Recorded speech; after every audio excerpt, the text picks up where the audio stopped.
पलक कोहली से बात करेंगे।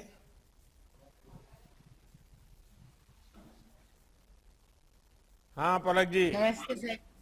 पलक जी नमस्ते। नमस्ते। नमस्ते सर। पलक जी आप अपने बारे में बताइए और आपकी यात्रा कैसे शुरू हुई ये भी बताइए, क्योंकि देश के लोगों को ये जानकारियां बहुत कम है। सर मैं जब छोटी थी सर तभी से मेरा hand by birth fully develop नहीं हुआ था सर। सर 2016 की बात है। मैं बस एक मॉल से निकल रही थी सर। रास्ते में मुझे एक आदमी मिले तो उन्होंने मुझसे पूछा आपके हाथ पे क्या हुआ है। तो मैंने बताया बाय बर्थ है। तो वो गौरव खन्ना सर थे जो हमारे हेड नेशनल कोच हैं इंडियन पैरा बैडमिंटन टीम के। तो उन्होंने मुझे बताया कि ऐसे ऐसे पैरा स्पोर्ट्स होता है, ऐसे पैरा बैडमिंटन भी है उसमें, और आप बहुत यंग हो और आपको खेलना चाहिए।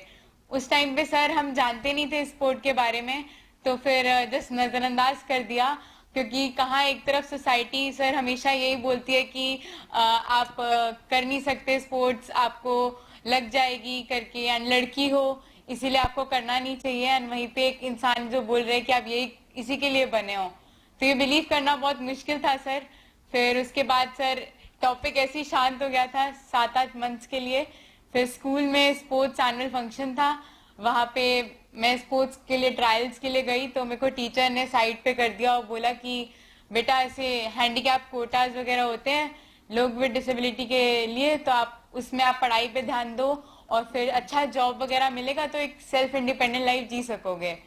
सो इस पीरियड पे सर ऐसा लगा कि अब खुद को प्रूव करना जरूरी हो गया है सर। अगर मैं प्रूव नहीं करूंगी, अगर मैं ट्राई नहीं करूंगी तो देश की बाकी लड़कियों को भी कुछ रास्ता नहीं मिलेगा कि वो भी कर सकते हैं। तो फिर मैं घर जाके मैंने अपने पेरेंट्स को बोला कि पापा आप कांटेक्ट ढूंढिए, मेरे को खेलना है, मेरे को ट्राई करना है पैरा बैडमिंटन। तो मेरे पापा को बोला, वो लोग भी बहुत सरप्राइज थे कि अचानक कैसे बोल रही है।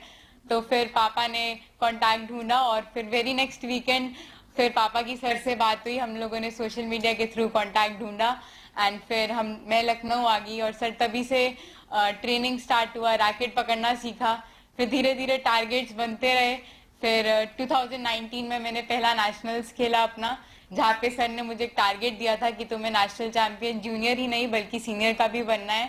तो धीरे धीरे वो सारे टारगेट सर अटेन करती गई और फिर ओलंपिक्स तो सर हर एथलीट का ड्रीम होता है, तो बस उसी को क्वालिफाई करना था। तो फिर उस टाइम पे टारगेट्स थोड़े से ब्लर दिखता था क्योंकि वर्ल्ड रैंकिंग में कोई रैंक ही नहीं था स्टार्टिंग जब हुआ था पैरालंपिक क्वालिफिकेशन इवेंट्स का। बट सफर तो यही था कि ओलंपिक्स खेलना है और देश का नाम रोशन करना है, पर इतनी जल्दी सर ये सफर तय कर देंगे ये नहीं पता था। और फिर पलक ट्रेनिंग जी चलती रही। मैं आपके परिवार को देख रहा हूं, उनके चेहरे पर जो संतोष है।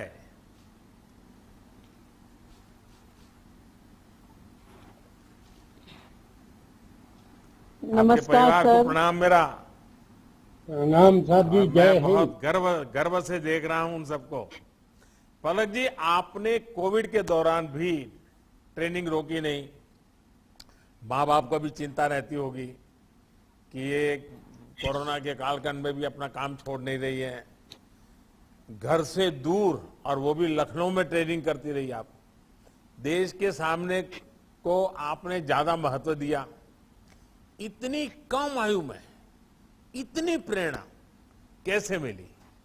आपने कैसे खुद को तैयार किया?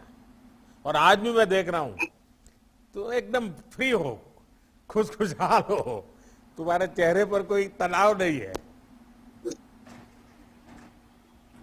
जी सर। सर जब लॉकडाउन हुआ था तो सर थोड़ा सा डर था कि घर जाने को नहीं मिलेगा। ऑलरेडी सर मैं घर वैसे ही बहुत कम जाती हूँ, तो घर से भी बहुत आता है कि तुम अभी तक न्यू ईयर पे आई थी लास्ट, दिवाली पे आई थी लास्ट, अभी आती नहीं हो। तो सर उस टाइम पे कोविड सिचुएशन ही ऐसा था।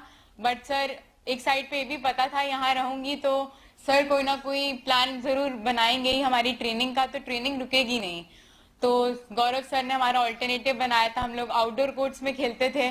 बैडमिंटन एक इंडोर स्पोर्ट है, फिर भी हम लोग आउटडोर, कभी तेज धूप होती थी, बारिश होती थी, कोर्ट्स भी गीले होते थे, तो हम लोगों ने हर परिस्थितियों में खेला सर। और पापा और पेरेंट्स को भी पता था कि सर वहां पे है तो हमें कोई चिंता ही नहीं है। सो एक ये बहुत बड़ी चीज थी कि ऐसे गुरु और ऐसा सपोर्ट मेरे साथ था जिसने मेरे को ट्रेनिंग करने से भी एकदम फोकस रहने को भी कहा। और दूसरी तरफ सर एक फैमिली जैसा माहौल यहाँ पे हम सब पैरा एथलीट्स में है। हम लोग सब यहाँ पे ट्रेनिंग कर रहे हैं। हमारी यहाँ पे भारत की first professional para badminton academy भी है, Gaurav Khanna एक्सीलिया badminton academy sir, जहाँ पे हम लोग सब एथलीट्स इतने एकदम फैमिली जैसे खेल रहे हैं। हम लोग प्रमोद भी, मनोज भी, हम सब लोग, तो फील ही नहीं होता कि घर से दूर हैं। और सर देश ही तो सब कुछ है सर, उसके लिए अब इतनी बड़ी अपॉर्चुनिटी मिली है। कहाँ लोग मुझे एक तरफ बोलते थे कि मेरी डिसेबिलिटी के कारण मैं कुछ कर नहीं सकती, आज वही डिसेबिलिटी मेरी एक सुपर एबिलिटी बन गई है, जिससे मेरे को एक गोल्डन अपॉर्चुनिटी मिली है अपने देश को इतने हाईएस्ट प्लेटफॉर्म पे सर रिप्रेजेंट करने की। तो सर डेफिनेटली अपना बेस्ट तो देना ही है और सर। इसीलिए तो मैं दिव्यांग शब्द प्रयोग करता हूँ, इसके पीछे मेरा यही भाव है। अच्छा पलक, मुझे बताया गया कि आपको हाल में एक बीमारी की वजह से बैडमिंटन से कुछ महीने दूर रहना पड़ा, फिर आपने शानदार वापसी की। उस समय आप खुद को कैसे समझा रही थी, कैसे अपने आप को संभाल लिया आपने? सर हमारे टूर्नामेंट्स चल रहे थे क्वालिफिकेशन के लिए, BWF रैंकिंग इवेंट्स चल रहे थे पैरालंपिक्स क्वालिफाई करने के लिए। उसी के बीच में सर मेरे को मेरी लेग में काफ में बोन मैरो एडिमा हो गया था, जिसके कारण मेरे को 3-4 मंथ्स का बेड रेस्ट भी बोला गया था सर। तो वो पीरियड ऐसा था कि सर पता नहीं था कि क्या करना है, but on the same hand sir ने स्पेसिफिक प्लान करा कि हम लोग ऐसे ऐसे इवेंट्स खेलेंगे। 2-3 इवेंट्स भी सर ने ड्रॉप करवाए मेरे, ताकि हम लोग रिकवर भी कर सकें और साथ में बेसिक जैसे कि सर ने मेरे स्किल्स पे वर्क करा, क्योंकि ज्यादा सर चलना और भागना मना था। तो स्पेसिफिक स्ट्रोक्स और ताकि मैं नए ड्रिल्स सीखूं। और फिर सर जब मैंने वापसी करी कोर्ट पर, तो उन्हीं जो स्किल्स और आर्टिस्टिक स्ट्रोक्स सर ने मुझे सिखाए थे, तो उसकी हेल्प से सर मैं जल्दी वापसी कर पाई सर। पलक, आपकी उम्र बहुत छोटी सी है और आपके संकल्प बहुत बड़े हैं। देश के लोगों को भी आपकी इस हिम्मत, आपके अपने लक्ष्य के प्रति समर्पण, ये अपने आप में बड़ा गौरवपूर्ण है। आप परिणामों का दबाव लिए बिना रिजल्ट जो आए सो आए, 100% अपना बेस्ट दीजिए और मुझे विश्वास है कि आप जरूर सफल होगी। और मैं आपके माँ बाप का मैं चेहरा देख रहा हूँ, उनके मन आंखों में, चेहरे में जो एक विश्वास दिख रहा है, वो तुम्हें जरूर विजय दिलाएगा। मेरी तरफ से बहुत बहुत शुभकामनाएं। आइए पारुल जी से बात करते हैं। पारुल जी नमस्ते, केम छो?